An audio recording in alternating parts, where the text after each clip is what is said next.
my friend, it's Pat Sloan here, and it is Block Wednesday. So we're going to do Block Wednesday, and then we're just going to putz around the studio with a few different projects and see, just get a little, kind of like an extension of Tackle It Tuesday.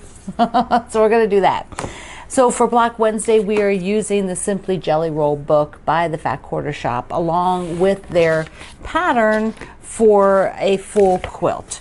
And so there was a worksheets that tell you what to do in the book each week, and we're extending it a little bit longer than theirs. And this is the final layout. And so we are doing this block this week. Behind me, I hung up, all the way up. There we go. So here are all the blocks so far, all sewn together, and the bottom sashing is on there as well. See? So everything is all set and ready for this last row. Yes, so excited. So the last row is called the Eclair quilt, because all of the quilts in here are either cakes or, they're desserts, cakes, breads, custards. So the Eclair quilt is on page 52. And we will look at that. It is a one block repeat quilt. Several of them in here have more than one block to make up the quilt, which makes it super fun and interesting. This is just one block, and it's using the jelly roll and background. I think it's gorgeous, just so gorgeous. So how does mine look? On the sheet, the worksheet that you printed, this is the worksheet that we're using for this week, and I hand wrote on there, we are on week 6, and this is week 6 and 7, and then we have 8 and 9, and then basically a wrap up. And so the Eclair block, I have it in 2 colorways with the reds. So let's see, get them there you can see. So now they're with the same the same rotation. That's the word. Is that the rotation? Yeah, same rotation. So here we go, and they go on either end down here. So it's a pretty symmetrical quilt. So it's either end down here, then the next block goes one in, and then the center. After that is the checkerboard if you're doing the checkerboard border. And so that is where we're at. Now, if you are here with your jelly roll and this last row is one where you can kind of use things up. Because the jelly rolls, we're using mine Paradise Park, which is red, white, and blue with a little pink in there. So it is a pretty solid fabric selection, colors. But whatever is left at this point is what you can kind of start using up if you want to. Maybe you want to repeat something up here instead of cutting a whole new, you may have a full strip that you were planning to use, but maybe you have some partial strips. And these might be the perfect blocks for kind of using up some of those partial strips that you've used up here. You can make these a little bit scrappy. They don't necessarily have to be just 2 fabrics in the background. You could make all 4 of these different fabrics. You could make all 4 of your 9-patch different fabrics. You could play around a bit and kind of use up some of those smaller pieces. I think this is a perfect block for that. So take a look. If you had a plan, maybe you want to, spice it up a little bit and get rid of some of those smaller chunks. Okay. So what we're going to do now, let me move this, and we're going to talk about those scrappy blocks. I'll be right back. I went digging around into my fabric to find a red. I wanted like a true sort of Christmassy red.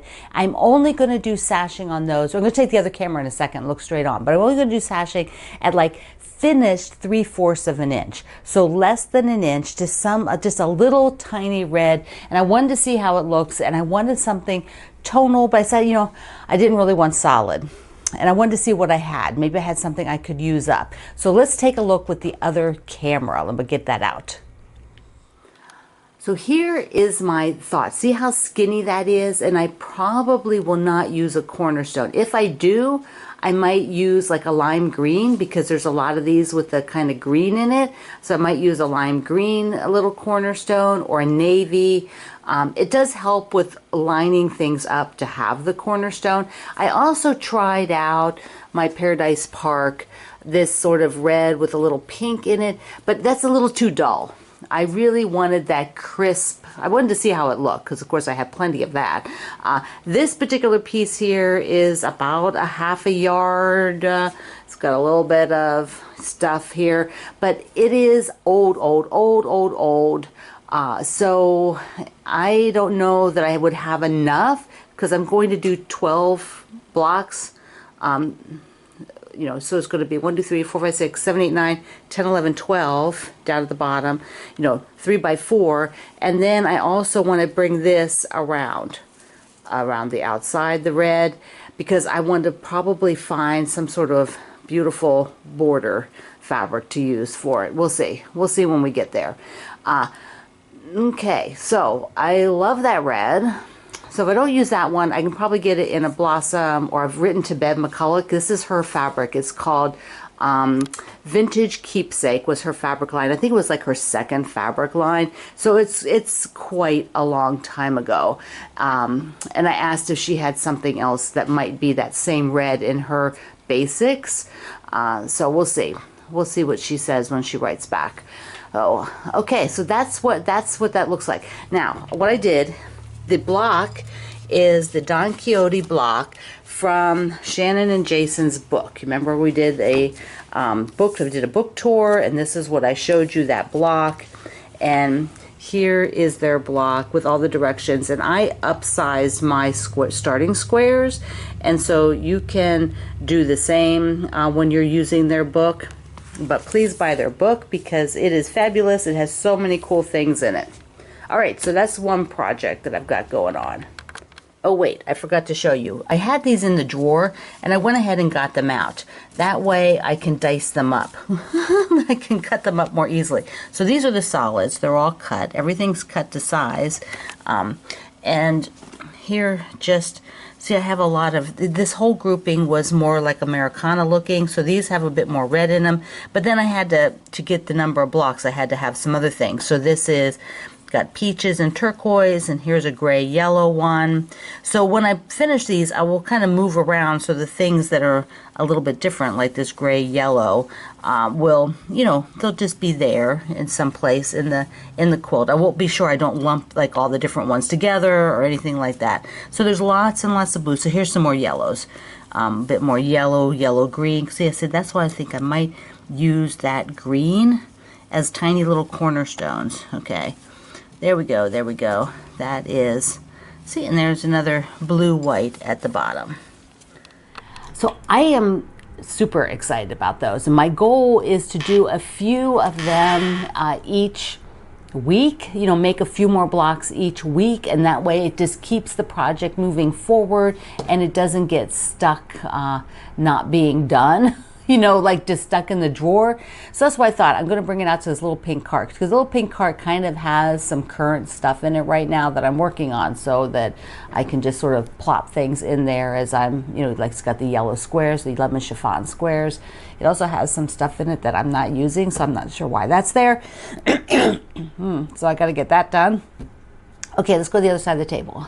First, let me show you this quilt here. It is from Peggy in Texas, and she has used my anniversary block. Remember when I had the 10th anniversary of my Facebook group? She used that block and did a whole quilt of them. It's just gorgeous. Thank you, Betty, for sharing with us. All right, let's just take a look at a few things because I felt like we needed to look at pretty things. So first, I had to order more of this gingham because one of the quilts, I was using this for the binding. Almost everything I had I sent to the church group that is going to, you know, finish the quilt top and make it and use it for charity for the fundraising. Okay, get all the words out, Pat. Anyways, I didn't have any more, or very little, so I ordered that. And then I also ordered this a piece of the, did I just order one piece or two? What did I order? One piece, I guess, of this, I should show you, right? Of this new fabric by the art gallery. So they created a fabric they're calling binding fabric. They have a whole bunch of them. And basically it's fabric that they designed that would look cute for binding. So mine says, what does it say? Love, Magic, Sparkle. Love, Magic, Sparkle. And isn't that sweet? So you cut, they have a video on it, and there's a whole bunch of different styles, but look at that. So instead of coming across this way, because, you know, this way rather, because you're not going to get, you know, little chunks like that. Looks little here, little chunks like that, and you know, you wouldn't see much in your binding. You're to use it long ways. Let me get my finger in the right place. You're to use it long ways, like this. Use this whole piece, use this whole piece, and that's not a way that I normally think about binding. So I think it's pretty fun. They've got a little cut line. See here? See this tiny? There's tiny little scissors. Let me just. You see the tiny little scissors there on the cut line on that dash? And so that's how they're using it. It's between these two.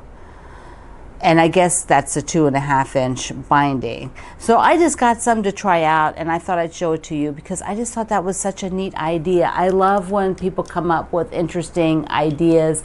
And there's a bunch of different styles, so you can go take a look. I'll have a link in the description box and at my website today. Okay, so the Fat Quarter Shop sent me their Ruby Society. They send me the Ruby Society club, and often you can get the back clubs. They always come with a pattern. This pattern I think is fantastic. I love the stars, and the best part is they give you this close-up which shows fabric placement, so that is super great for using the bundle. And I love the Ruby Society fabrics. Also it comes with thread when you buy the kit. You know, if you're in the club, you get them every quarter, I believe. But if you just buy one of the kits that they have out there, you still get the thread. You get just what you see here. So I love the Ruby Society fabrics because they're fun and they're cheerful. And I don't know, it's summer, so I'm like really into cheerful at the moment. Okay, so this blue, summer blue. Look at the pink here. It's like a quilt.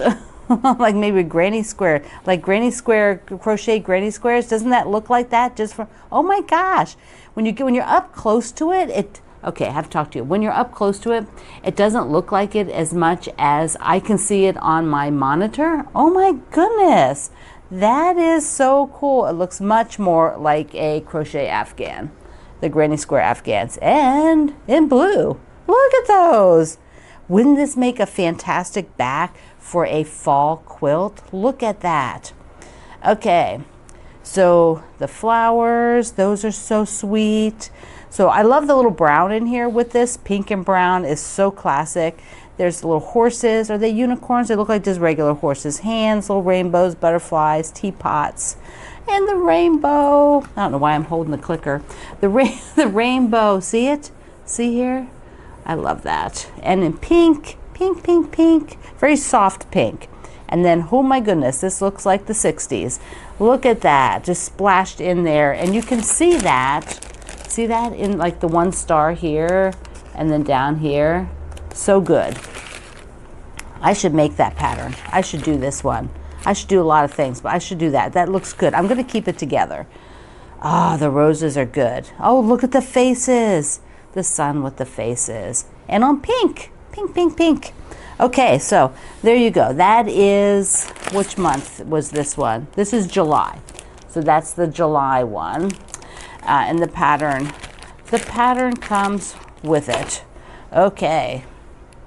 So my friend Corey Yoder came out with a collection called Colors, and they're all kind of those yummy, awesome basics in very clear, wonderful colors. So we might as well open it up, right? Do you hate to open up a Fat Quarter bundle? I do. I seriously do. Sometimes it's like, but this one is like, there's no reason for me to keep it together. I would not make a quilt for a project with this together. These are things that I would want to use later. They're Fat Quarters, and so what I will do was break out the blacks, the blues, whatever, and put them with what my color baskets, and then if I want to get more, I can. And it is not, I don't know if it's an ongoing line that it'll be around for a long time or not. I don't know how it's going to work. So just if you like it and you think you want any of it, just go ahead and get some. So here's like red dots. Where are we in the camera? Okay, so Let's get in a little closer. Red polka dots. This is a really good red. It's not quite the same red as the one that Beverly's fabric is up on the wall that I'm doing the blue. Not quite the same. And a gingham, really nice gingham. Red and white stripe, classic, classic, classic. Then we have peach, tiny little dots. See them? Little dots. Bigger dots. More orangey, like sherbet. This is peach. See the difference? Peach, and this is like sherbet. And those little circles, dotted circles, lemon yellow. Okay, I'm gonna need to cut some of these too, right? Gonna need to cut some of these for my lemon chiffon quilt. There's the greens, aqua. See, this is what I call aqua, this shade. This shade is aqua. Our ambassador Barbara will be needing these. She's the aqua girl. She got her featherweight painted aqua. So there is the blue gingham. Isn't that gorgeous? And this shade of blue is also wonderful. Wonderful, wonderful. Yeah, it's not quite navy and it's not quite that summer blue. It's in between. Then we've got like a pinky purple. Okay, it leans a little bit more towards purple. Some grays. Here we got the grays. And black and white. Classic. Dots, stripes, ginghams for the win, more polka dots, and this circle dots. Okay, so I wanted to show you that because I had a few people asking me about, did I know about it, was it coming in? And so, yes, you can order it now.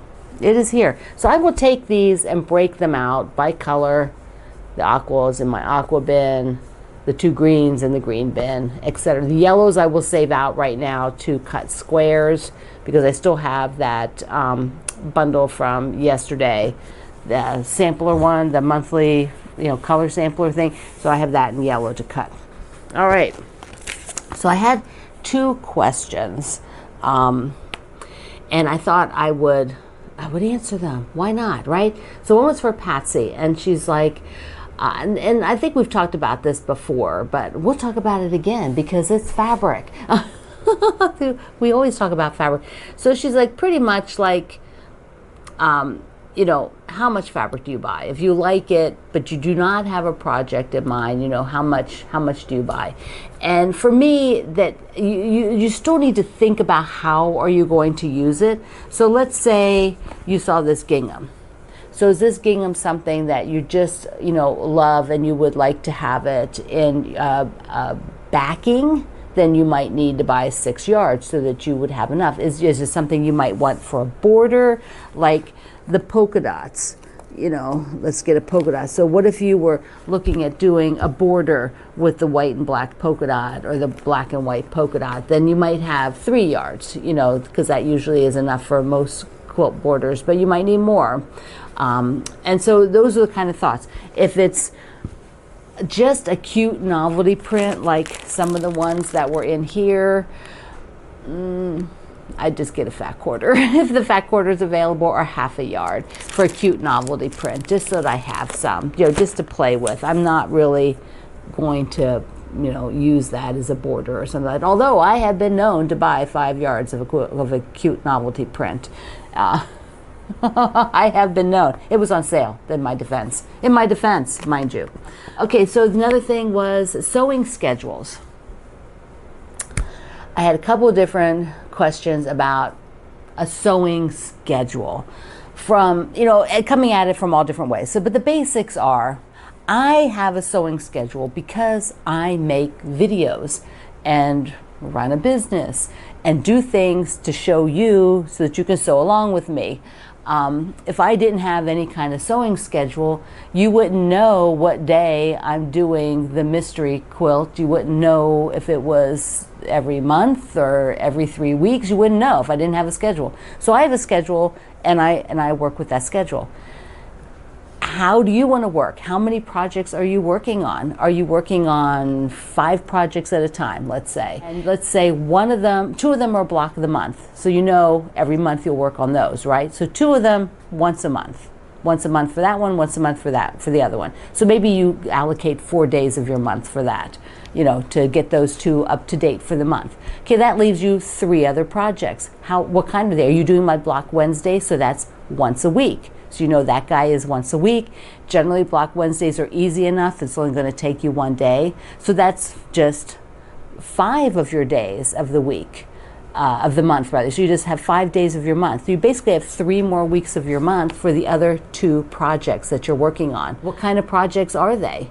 Are they things you have a deadline? So you have to know, I need to start here, I need to finish here, I need to be working on it every week for 3 of the days of the week so that it gets done by the time it needs done. I mean, if these 2 projects that you have don't have any deadline, you work on them when you feel like them, but you don't have to film them like I do. So you don't have any kind of schedule that you have to adhere to.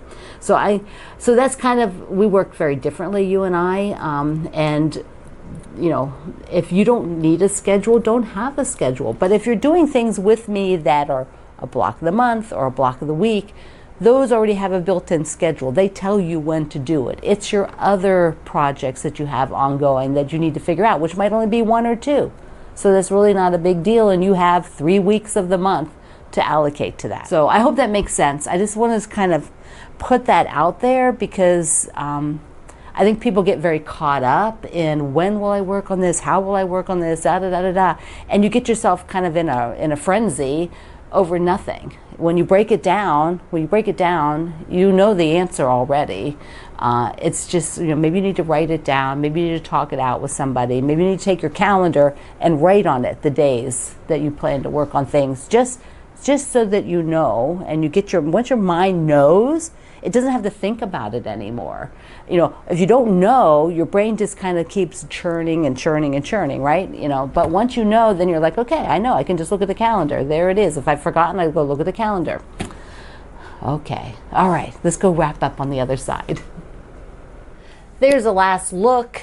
It's also on my website, so you can go see it there. And our blocks for this week, for Block Wednesday. Twinsies, almost identical. They're not identical, but they're almost identical. All right, my friend, I love you. Mwah. Thank you for being here in the Sloan Zone. I will see you online.